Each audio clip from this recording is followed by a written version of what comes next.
ਰੁੜਕਾ ਕਲਾਂ ਵਿਖੇ ਖੇਤੀਬਾੜੀ ਅਤੇ ਕਿਸਾਨ ਭਲਾਈ ਵਿਭਾਗ ਵੱਲੋਂ ਆਤਮਾ ਦੇ ਸਹਿਯੋਗ ਨਾਲ ਕਿਸਾਨ ਸੁਰਜੀਤ ਸਿੰਘ ਦੇ ਖੇਤ ਵਿੱਚ ਸਰੋਂ ਦੀ ਫਸਲ ਤੇ ਫਾਰਮ ਸਕੂਲ ਲਗਾਇਆ ਗਿਆ, ਜਿਸ ਵਿੱਚ ਡਾਕਟਰ ਰਣਜੀਤ ਸਿੰਘ ਚੌਹਾਨ ਬਲਾਕ ਖੇਤੀਬਾੜੀ ਅਫਸਰ ਰੁੜਕਾ ਕਲਾਂ ਅਤੇ ਡਾਕਟਰ ਦਵਿੰਦਰ ਸਿੰਘ ਸਾਬਕਾ ਮੁੱਖ ਖੇਤੀਬਾੜੀ ਅਫਸਰ ਹੁਸ਼ਿਆਰਪੁਰ ਉਚੇਚੇ ਤੌਰ ਤੇ ਸ਼ਾਮਲ ਹੋਏ, ਜਿਨ੍ਹਾਂ ਨੇ ਕਿਸਾਨਾਂ ਨੂੰ ਸਰੋਂ ਦੀ ਖੇਤੀ ਤੇ ਸੰਭਾਵੀ ਬਿਮਾਰੀਆਂ ਅਤੇ ਕੀੜਿਆਂ ਦੇ ਹਮਲੇ ਦੀ ਪਛਾਣ ਅਤੇ ਉਹਨਾਂ ਦੀ ਰੋਕਥਾਮ ਲਈ ਜਾਣਕਾਰੀ ਦਿੱਤੀ। ਡਾਕਟਰ ਰਣਜੀਤ ਸਿੰਘ ਚੌਹਾਨ ਨੇ ਦੱਸਿਆ ਕਿ ਸਰੋਂ ਦੀ ਫਸਲ ਦੀ ਬਿਜਾਈ ਤੋਂ ਲੈ ਕੇ ਫਸਲ ਕਟਾਈ ਤੱਕ ਦੀ ਮੁਕੰਮਲ ਜਾਣਕਾਰੀ ਦੇਣ ਲਈ ਇਹ ਕੈਂਪ ਲਗਾਇਆ ਗਿਆ ਸੀ। ਉਹਨਾਂ ਨੇ ਕਿਹਾ ਕਿ ਇਸ ਵਾਰ ਸਰੋਂ ਦੀ ਫਸਲ ਦੀ ਬਿਜਾਈ ਪ੍ਰਤੀ ਕਿਸਾਨ ਵੀਰਾਂ ਦਾ ਉਤਸ਼ਾਹ ਵਧਿਆ ਹੈ ਅਤੇ ਇਸ ਵਾਰ ਵੱਡੀ ਗਿਣਤੀ ਵਿੱਚ ਕਿਸਾਨ ਵੀਰ ਸਰੋਂ ਦੀ ਫਸਲ ਵੱਲ ਪ੍ਰੇਰਿਤ ਹੋਏ ਹਨ। ਡਾਕਟਰ ਦਵਿੰਦਰ ਸਿੰਘ ਨੇ ਕਿਸਾਨਾਂ ਨੂੰ ਸਰੋਂ ਦੀ ਫਸਲ ਤੇ ਹੋਣ ਵਾਲੇ ਹਮਲਿਆਂ ਬਾਰੇ ਜਾਣਕਾਰੀ ਦਿੰਦੇ ਹੋਏ ਢੁਕਵੀਆਂ ਦਵਾਈਆਂ ਬਾਰੇ ਵੀ ਦੱਸਿਆ। ਇਸ ਮੌਕੇ ਤੇ ਬਲਾਕ ਦੇ ਕਈ ਪਿੰਡਾਂ ਵਿੱਚੋਂ ਕਿਸਾਨ ਵੀਰ ਹਾਜ਼ਰ ਸਨ। ਪਿਆਰੀ ਕਿਸਾਨ ਵੀਰੋ, ਮੈਂ ਡਾਕਟਰ ਰਣਜੀਤ ਸਿੰਘ ਚੌਹਾਨ, ਬਲਾਕ ਖੇਤੀਬਾੜੀ ਅਫਸਰ ਰੁੜਕਾ ਕਲਾਂ, ਜ਼ਿਲ੍ਹਾ ਜਲੰਧਰ। ਅੱਜ ਅਸੀਂ ਰੁੜਕਾ ਕਲਾਂ ਦੇ ਵਿੱਚ ਫਾਰਮ ਫੀਲਡ ਸਕੂਲ ਸਰੋਂ ਦੀ ਫਸਲ ਦੇ ਉੱਤੇ ਲਗਾਇਆ ਹੋਇਆ। ਇਹ ਫਾਰਮ ਫੀਲਡ ਸਕੂਲ ਆ ਜਿਹੜਾ ਅਸੀਂ ਸਰੋਂ ਬੀਜਣ ਵਾਲੇ ਸਾਰੇ ਕਿਸਾਨ ਵੀਰਾਂ ਨੂੰ ਇਕੱਠੇ ਕਰਕੇ ਉਹਨਾਂ ਨੂੰ ਇਹ ਜਾਣਕਾਰੀ ਦੇਣ ਲਈ ਲਗਾਇਆ ਕਿ ਹੁਣ ਆਉਣ ਵਾਲੇ ਸਮੇਂ ਦੇ ਵਿੱਚ ਸਰੋਂ ਦੀ ਫਸਲ ਦੇ ਉੱਤੇ ਕਿਹੜੀ ਬਿਮਾਰੀ ਅਤੇ ਕਿਹੜਾ ਕੀੜਾ ਆ ਸਕਦਾ।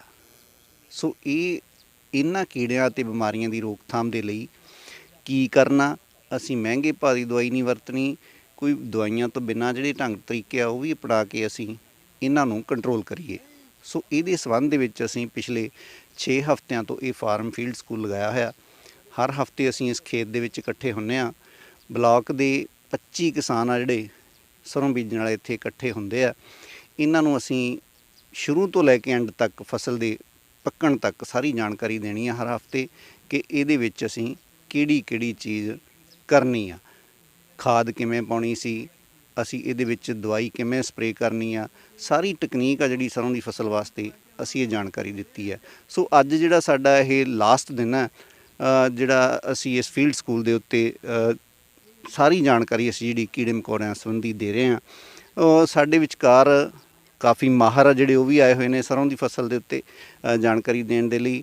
ਸੋ ਮੈਂ ਉਮੀਦ ਕਰਦਾ ਕਿ ਇਸ ਸਾਲ ਜਿਹੜੀ ਸਰੋਂ ਦੀ ਫਸਲ ਆ ਉਹ ਭਰਪੂਰ ਹੋਵੇਗੀ, ਕਿਉਂਕਿ ਪਿਛਲੇ ਸਾਲ ਸਰੋਂ ਦਾ ਤੇਲ ਕਾਫੀ ਰੇਟ ਵੱਧ ਗਿਆ ਸੀ। ਸੋ ਉਹਦੇ ਮੱਦੇ ਨਜ਼ਰ ਬਲਾਕ ਦੇ ਬਹੁਤ ਸਾਰੇ ਕਿਸਾਨ ਵੀਰਾਂ ਨੇ ਕਨਾਲ, 2 ਕਨਾਲ, 4 ਕਨਾਲ ਜਾਂ 1 ਏਕੜ ਇੰਨਾ ਰਕਬਾ ਇਹ ਸਰੋਂ ਦੀ ਫਸਲ ਦੇ ਹੇਠ ਲਿਆਂਦਾ। ਅਤੇ ਇਹ ਜਿਹੜੀ ਫਸਲ ਹੈ ਆਉਣ ਵਾਲੇ ਸਮੇਂ ਦੇ ਵਿੱਚ ਕਾਫੀ ਕਾਮਯਾਬ ਸਿੱਧ ਹੋਊਗੀ, ਕਿਉਂਕਿ ਅਜੇ ਤੱਕ ਅਸੀਂ ਦੇਖਿਆ ਸਰਵੇ ਕਰਕੇ ਇਸ ਫਸਲ ਦੇ ਉੱਤੇ ਕਿ ਕਿਸੇ ਕਿਸਮ ਦਾ ਤੇਲਾ, ਨਾ ਕਿਸੇ ਕਿਸਮ ਦਾ ਕੀੜਾ ਅਤੇ ਨਾ ਹੀ ਕਿਸੇ ਕਿਸਮ ਦੀ ਬਿਮਾਰੀ ਇਸ ਵੇਲੇ ਇਹਦੇ ਉੱਤੇ ਹੈ। ਅਤੇ ਤਕਰੀਬਨ ਸਾਡਾ ਮਾਰਚ ਅੱਧ ਟੱਪ ਗਿਆ ਆ ਅਤੇ ਮੈਨੂੰ ਨਹੀਂ ਲੱਗਦਾ ਵੀ ਹੁਣ ਆਉਣ ਵਾਲੇ ਸਮੇਂ ਦੇ ਵਿੱਚ ਕੋਈ ਇਹਦੇ ਉੱਤੇ ਬਿਮਾਰੀ ਜਾਂ ਤੇਲਾ ਆਊਗਾ। ਸੋ ਉਮੀਦ ਕਰਦਾ ਕਿ ਇਹਦੇ ਉੱਤੇ ਸਾਨੂੰ ਲੋੜ ਹੀ ਨਾ ਪਵੇ ਕਿਸੇ ਤਰ੍ਹਾਂ ਦੀ ਕੋਈ ਛਿੜਕਾਅ ਕਰਨ ਦੀ। ਸੋ ਸਾਰੇ ਕਿਸਾਨ ਵੀਰਾਂ ਨੂੰ ਬੇਨਤੀ ਕਰੂੰਗਾ ਕਿ ਮਹਿਕਮੇ ਦੀ ਦੱਸੀ ਰਾਏ ਦੇ ਅਨੁਸਾਰ ਹੀ ਇਹਦੇ ਉੱਤੇ ਦਵਾਈਆਂ ਕਰਨ, ਐਵੇਂ ਨਾ ਕਿਸੇ ਉਰੇ ਪਰਿਓਂ ਲੈ ਕੇ ਦਵਾਈਆਂ ਸਪਰੇਅ ਕਰਨ। ਐਵੇਂ ਸਾਡਾ ਖਰਚਾ ਵਧਾਉਣ ਦਾ ਕੋਈ ਫਾਇਦਾ ਨਹੀਂ। ਸੋ ਖਰਚੇ ਵਧਾ ਕੇ ਅਸੀਂ ਆਪਣੀ ਆਮਦਨ ਨੂੰ ਵਧਾਈਏ, ਇਹੀ ਸਾਡੇ ਮਹਿਕਮੇ ਦਾ ਮੋਟਿਵ ਹੈ। ਕਿਸਾਨ ਵੀਰੋ, ਮੈਂ ਤੁਹਾਨੂੰ ਸਾਰਿਆਂ ਨੂੰ ਇਹੀ ਗੱਲ ਇੱਥੇ ਦੱਸਣੀ ਚਾਹੂੰਗਾ। ਦੇਖੋ, ਸਰੋਂ ਦੀ ਫਸਲ ਦੇ ਬਾਰੇ ਅਸੀਂ ਬੜੇ ਲਗਾਤਾਰ ਕਾਫੀ ਸਾਲਾਂ ਤੋਂ ਕੋਸ਼ਿਸ਼ ਕਰ ਰਹੇ ਸੀ। ਸਾਡੇ ਕਿਸਾਨ ਵੀਰਾਂ ਦੇ ਬਕਾਇਦਾ ਤੌਰ ਤੇ ਇਹ ਗੱਲ ਸਮਝ ਵਿੱਚ ਆ ਗਈ ਆ।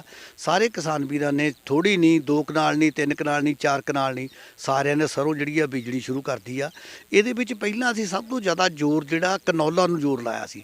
ਕਨੌਲਾ ਦਾ ਮਤਲਬ ਹੁੰਦਾ ਕੈਨੇਡਾ ਅਤੇ ਜਮਾ ਓਲੀਅਕ ਐਸਿਡ। ਓਲੀਅਕ ਐਸਿਡ ਦਾ ਮਤਲਬ ਸੀਗਾ ਵੀ ਜੇ ਸਰੋਂ ਦੇ ਵਿੱਚ 2% ਤੋਂ ਘੱਟ ਓਲੀਅਕ ਐਸਿਡ ਪਾਇਆ ਜਾਵੇ ਤਾਂ ਉਹਦੇ ਨਾਲ ਸਾਡੇ ਹਾਰਟ ਦੀਆਂ ਕਈ ਤਰ੍ਹਾਂ ਦੀਆਂ ਬਿਮਾਰੀਆਂ ਤੋਂ ਅਸੀਂ ਬਿਲਕੁਲ ਉੱਦਾਂ ਹੀ ਬਚ ਸਕਦੇ ਹਾਂ।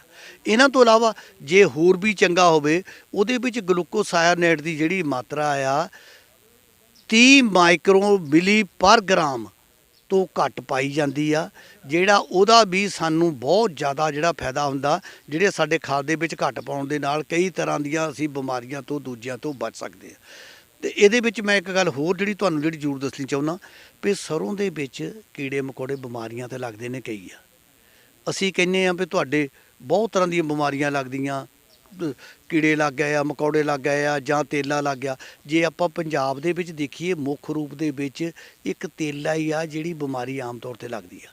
ਇਹਦੇ ਵਿੱਚ ਵੀ ਅਸੀਂ ਕਹਿੰਦੇ ਆ ਇਕਨੋਮਿਕ ਥ੍ਰੈਸ਼ਹੋਲਡ, ਅਸੀਂ ਕਹਿੰਦੇ ਵੀ ਜਿੱਲੇ ਵੀ ਤੁਸੀਂ ਕੋਈ ਦਵਾਈ ਜਿਹੜੀ ਸਪਰੇਅ ਕਰਦੀ ਆ, ਇੱਕ ਖਾਸ ਸਮਾਂ ਹੁੰਦਾ ਜਦੋਂ ਆਪਾਂ ਸਪਰੇਅ ਕਰਦੀ, ਬਿਨਾਂ ਮਤਲਬ ਤੋਂ ਸਪਰੇਅ ਕਰਨ ਦੀ ਲੋੜ ਨਹੀਂ।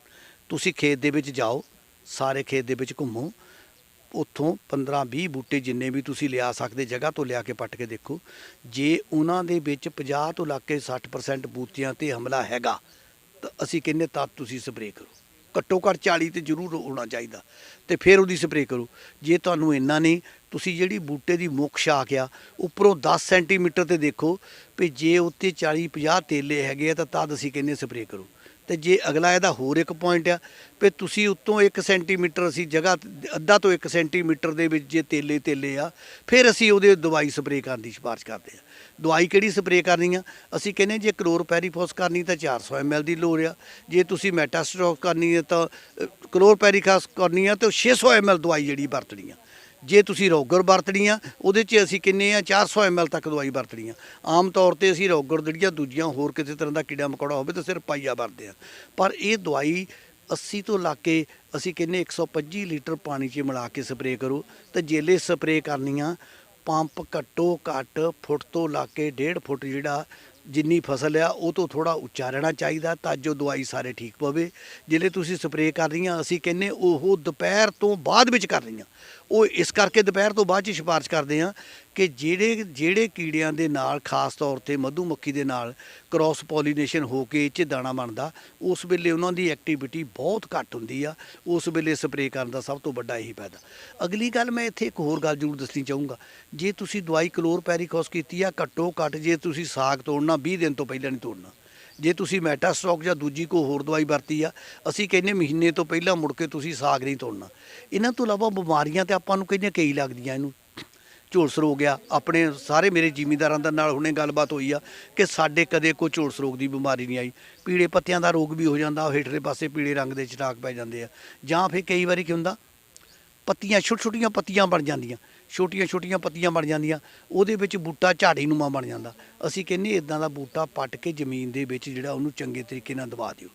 ਤਾਂ ਜੇ ਕਿਸੇ ਵੀ ਤਰ੍ਹਾਂ ਦਾ ਝੁਲਸ ਰੋਗ ਲੱਗਦਾ, ਪੀਲੇ ਪੱਤਿਆਂ ਦਾ ਰੋਗ ਲੱਗਦਾ ਜਾਂ ਕੋਈ ਬਿਮਾਰੀ ਜਿਹੜੀ ਇਹ ਲੱਗਦੀ ਆ, ਅਸੀਂ ਕਹਿੰਦੇ ਰੇਡੋਮੇਲ ਦਵਾਈ ਆ, ਪਾਈਆ ਪੈਂਦੀ ਆ, 80 ਤੋਂ ਲਾ ਕੇ 125 ਲੀਟਰ ਪਾਣੀ ਵਿੱਚ ਮਿਲਾ ਕੇ ਸਪਰੇਅ ਕਰ ਦਿਓ।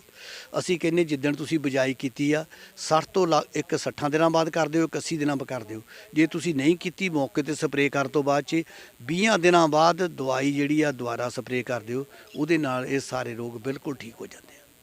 ਹਾਂਜੀ, ਮੈਂ ਜੀ ਪਿੰਡ ਮੇਰਾ ਰੁੜਕਾ ਕਲਾਂ, ਮੇਰਾ ਨਾਮ ਸਰਜੀਤ ਸਿੰਘ ਆ ਤੇ ਮੈਂ ਅੱਜ ਡਾਕਟਰ ਹੁਣੀ ਮਾਹਰ ਆਏ ਆ ਤੇ ਇਹਨਾਂ ਨੇ ਸਾਨੂੰ ਸਰੋਂ ਦੇ ਵੀ ਆਪਣੀ ਸਪਰੇਅ ਤੇ ਉਹਦੇ ਕੀੜੇ ਮਕੌੜਿਆਂ ਦੇ ਬਾਰੇ ਸਾਨੂੰ ਜਾਣੂ ਕਰਾਇਆ ਤੇ ਇਹਦੇ ਸਾਰੇ ਜਿੰਨੇ ਸਾਡੇ ਜ਼ਿਮੀਂਦਾਰ ਭਰਾ ਆ ਇੱਥੇ ਹੁਮ ਹਾਮ ਆ ਕੇ ਪਹੁੰਚੇ ਆ ਤੇ ਸਾਡੇ ਨਾਲ ਚਾਚਾ ਜੀ ਗਿਆਨ ਸਿੰਘ ਹੋਣੀ ਆ ਤੇ ਸਾਡੇ ਭਰਾ ਜਸਪਾਲ ਸਿੰਘ ਹੋਣੀ ਆ ਤੇ ਹੋਰ ਸਾਡੇ ਵੀਰ ਵੀ ਬਹੁਤ ਇੱਥੇ ਆਏ ਆ ਤੇ ਉਹਨੀ ਸਾਨੂੰ ਡਾਕਟਰ ਨੇ ਉਹਨਾਂ ਨੇ ਸਾਨੂੰ ਇਹਦੇ ਬਾਰੇ ਜਾਣਕਾਰੀ ਦੇ ਕੇ ਸਾਨੂੰ ਚੇਤ ਰਹਿਣ ਦੀ ਸੁਝਾਅ ਦਿੱਤੇ ਆ ਵੀ ਤੁਸੀਂ ਇਹਨਾਂ ਦੇ ਸਪਰੇਅ ਕਰਨੀ ਆ, ਜੇ ਲੋੜ ਆ ਤਾਂ ਸਾਡੀ ਸਲਾਹ ਦੇ ਨਾਲ ਕਰੋ।